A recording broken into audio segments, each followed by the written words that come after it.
So kind of similar to how you started your painting, I picked out 3 values, and same thing. I did not pick black, white, and gray. It's kind of shorted that so that I had room for my darkest darks and accents. I see you're actually using a swatch. Yeah. Photoshop. Yeah, swatches. Yeah. That's great. Yeah. And then I started kind of with this middle value, and started putting in. I had this bag. I picked this kind of coffee grinder. Yeah. And there was this bag that I liked sitting on this coffee grinder, so that's kind of what the painting was. And I started, with just trying to maintain. Here I'm really squinting, looking at like the different values and groupings of stuff, and just putting in kind of a little more of what I thought might be kind of.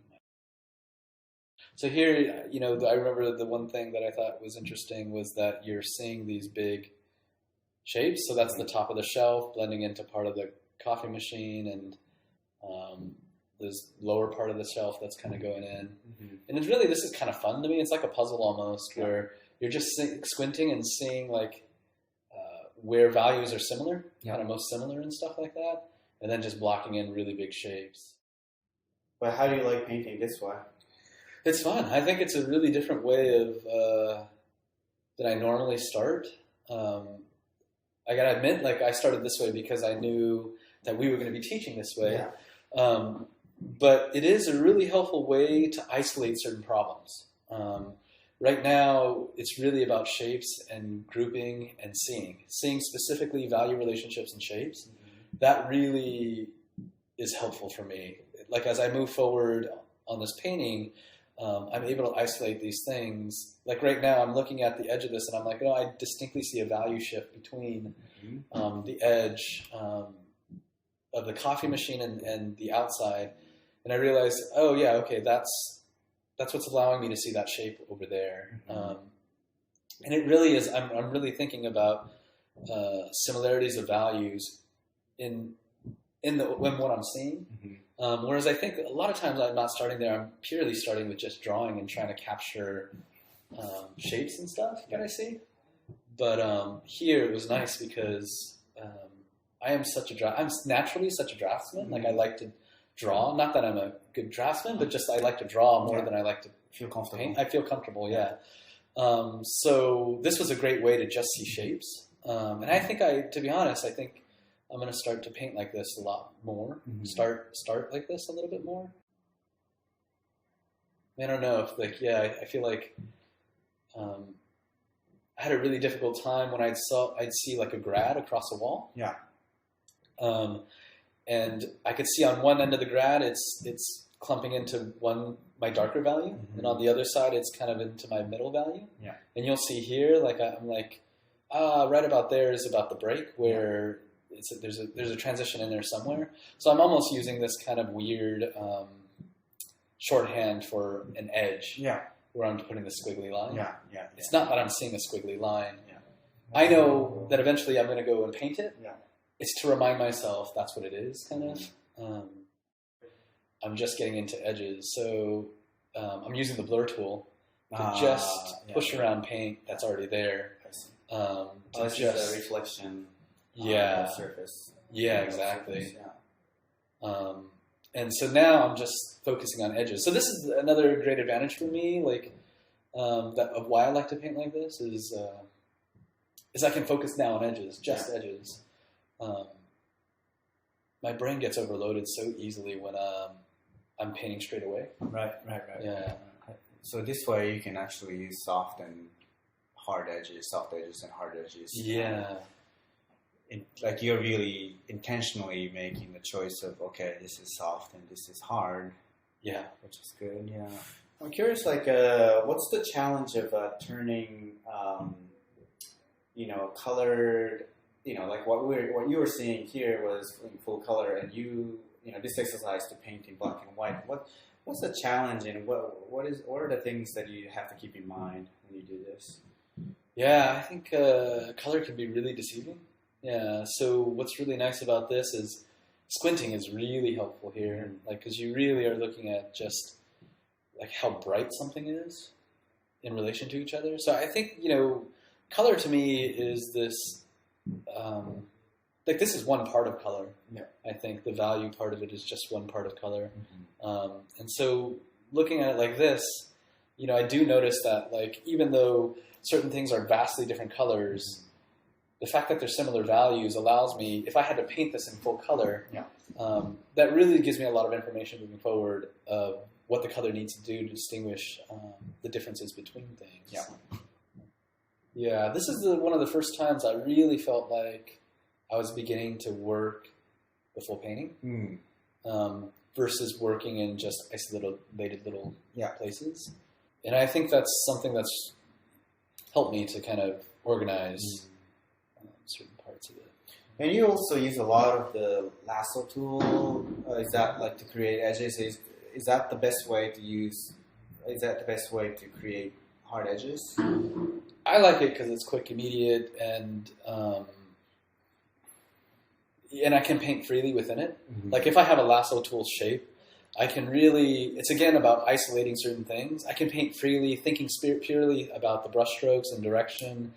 And I can just paint kind of sloppily. Mm-hmm. That's why I like it.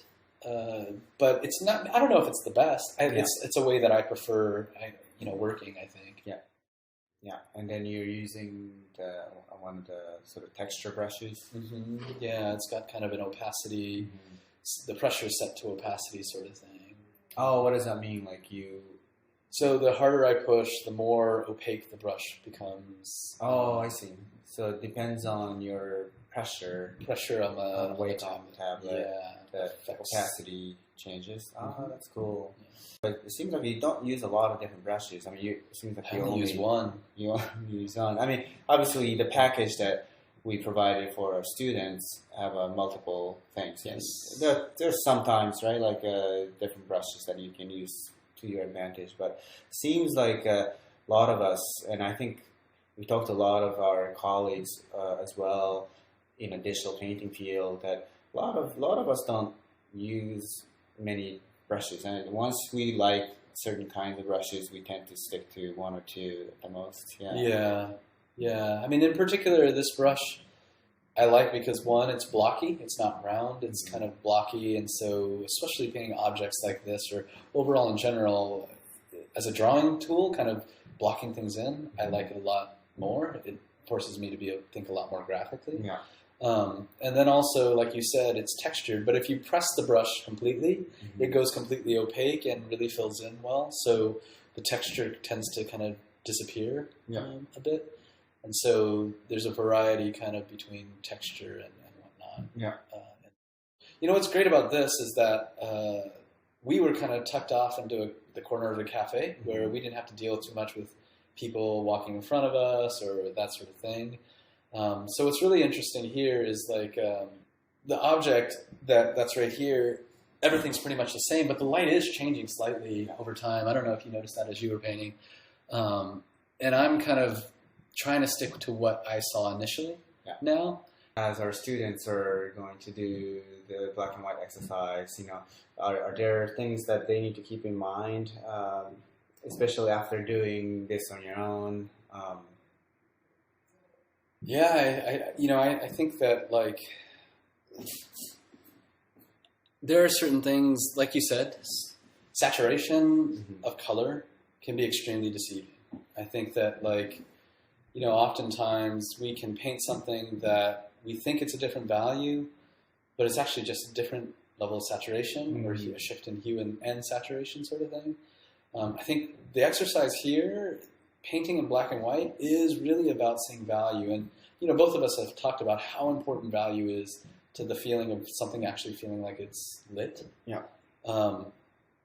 So I think that's what we're focusing on. I think largely is the brightness and kind of the feeling that this is sitting in space and being lit by light and everything is largely a value issue. Yeah. For me, my laptop only lasts for about 50 minutes to an hour at the most. And oftentimes you won't have that plug around you when you're painting outdoor. Or in this case, we were sitting in a cafe, but we didn't have any sort of outlet, electric outlet around us. So we had to time limit. Yeah. Which is an hour is actually a pretty good time, but everybody paints differently. Some people need a little more time. So that's something to think about. Actually, that's a good thing to talk about is the things that they're not seeing, right? Like when we sit down, both you and I sit down to pick a place to paint, it's not like we sit down, open our laptop, sit there, fiddle around. The reason why it feels like we start immediately painting is because we immediately start painting once we open our laptop. But there's this moment, I don't know about for you, but for me, before all of this, where I'm really looking at where to paint and what to paint, trying to figure out, what's really interesting about this, and what am I going to say with this, and what am I trying to capture here? Because I know, for instance, like, I had probably started painting, but you were still looking around, trying to find out, what am I going to paint? But I think that's a really important part of this that you're not seeing, is there's a lot of thinking, a lot of planning that goes into this, but it's hard to show that because that's all in our head, right? But especially painting like this, knowing that you have a limited time to paint, and also how long are you going to sit in a cafe before you feel guilty not buying another cup of coffee or something like that. And so, I do think that painting like this, there's certain limitations that forces you to move within a time frame. I think that's a really important thing to talk about because to me, we always talked about this, even in the first demo, in a video number 1, that I talked about how important it is to see more than to paint, really. And we're really trying to learn how to observe in this class. And there's definitely something to be said in terms of, like, spend time really looking first. Unless you really find what you want to paint right away, you don't want to just start painting without knowing what you want to paint. You are, again, not just snapshot taking photographs. You are making a decision, what are the things that you saw in what you're observing that you want to make realize into a painting. And I think making that decision, like your painting really, actually starts. Your painting starts happening even before you start painting, whether it's traditional or computer. Yeah, and hopefully, right? Like, our hope is that once you start painting these exercises and stuff like that, like, you can't help but look at stuff as a painting all the time. Yeah, one of my friends, I still remember one of my friends said, one of my friends that I'm very jealous of his skill set.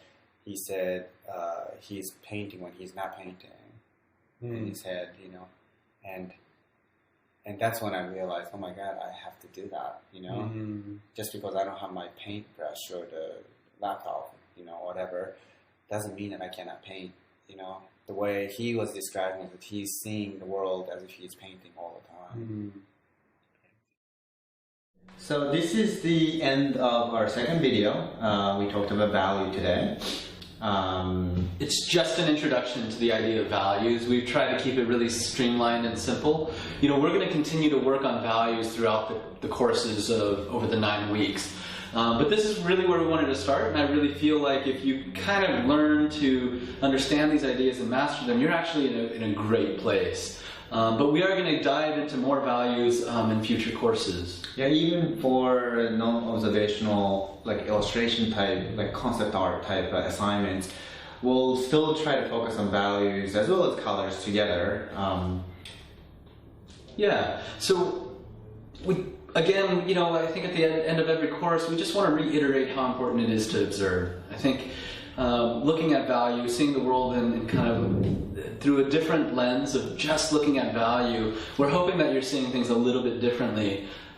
Part of it is really just learning the ideas, practicing of course, but always focusing on the ideas that we're trying to convey. And I think at the end of this, if you understand how to simplify values, paying attention to edges, thinking about exposure, I think if you're starting to absorb some of these things, these are ideas we're going to continue to return to. So while we don't claim to be masters of them, these are things that we're constantly thinking about as well. We would love, as you're moving out and looking at things in the world, to really pay attention to value and the subtlety of it and how edges can affect the way you see things, and how exposure might change the way you paint. Yeah, the key, we talked quite a bit about it throughout this video, that squinting is the key. Yeah, so with all that, I guess we'll see you next week. We're excited to see what you turn in. See you soon.